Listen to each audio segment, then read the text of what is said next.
Personalmente, he clasificado los grafitis en tres grandes grupos. El primero, el de los grafitis domesticados y amaestrados. El segundo grupo, el de los grafitis clandestinos. Y el tercero, el grupo de los contragrafitis. En este muro, ubicado en la zona del Estadio Castalia de Castelló de la Plana, podemos ver un sencillo ejemplo de dos de estos grupos. Podemos observar en esta pared una muestra del grupo de los grafitis domesticados o amaestrados. Las características principales de este grupo de grafitis es que respetan las normas del poder y del orden establecido. Son moralistas y políticamente correctos. Y además siguen las normas estéticas con el objetivo de embellecer muros y de recuperar zonas deprimidas.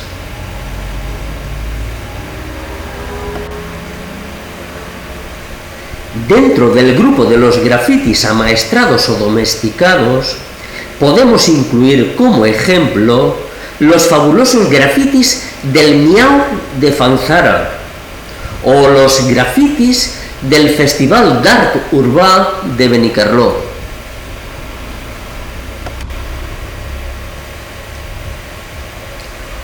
También son representativos de este grupo los últimos murales encargados por la Administración para embellecer los colegios públicos de nuestra ciudad, así como los grafitis realizados por importantes artistas urbanos en el grupo Virgen de Lourdes de Castelló de la Plana, con la clara intención de recuperar un urbanismo degradado.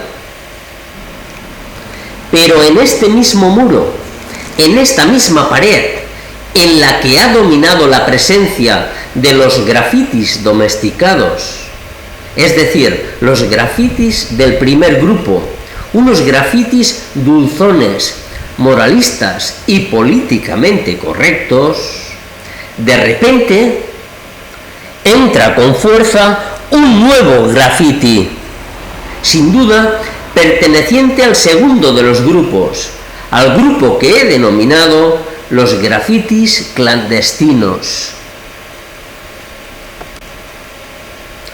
Como podremos observar, este grafiti clandestino, representado en este lienzo de ladrillos, no pretende en ningún momento ser políticamente correcto, ni desea ser moralista.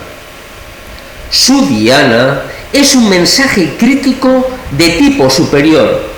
En este caso, el grafitero asocia la monarquía con la corrupción económica y el capitalismo salvaje.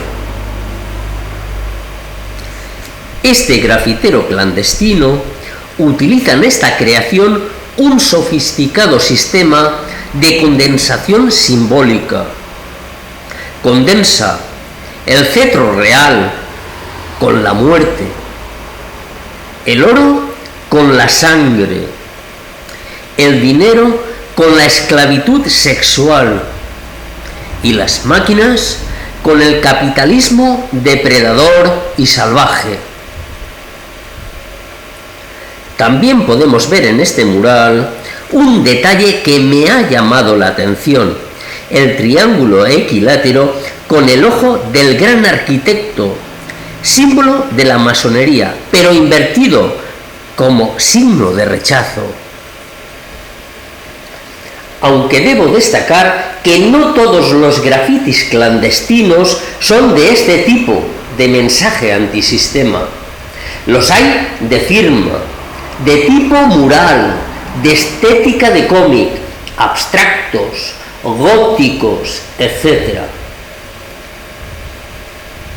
La característica principal para que un grafiti sea clasificado en el grupo de clandestino es que ha de seguir la ley del guerrillero del arte urbano, es decir, ser creado como una obra de expresión libre sin ataduras al concepto de arte comercial.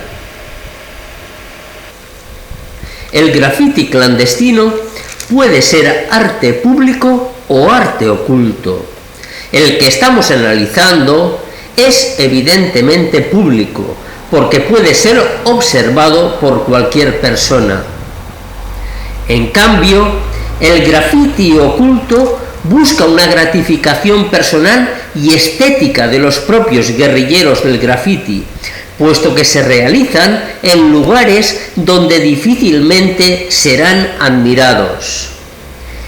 En Castelló tenemos los impresionantes grafitis ocultos del laberinto del grafiti del Riu Sec o los de la nave industrial de Pandeca, entre otros. Y como último y tercer grupo dentro de mi personal clasificación de los grafitis está el de los contragrafitis. Estos se dividen en dos tipos: el de los represores y el de los ignorantes. Los represores son los que se utilizan para emborronar o ensuciar aquellos grafitis que no comulgan con las ideas de un determinado grupo. Es un grafiti que busca censurar una expresión artística, bien tachando, bien pintando encima del mural.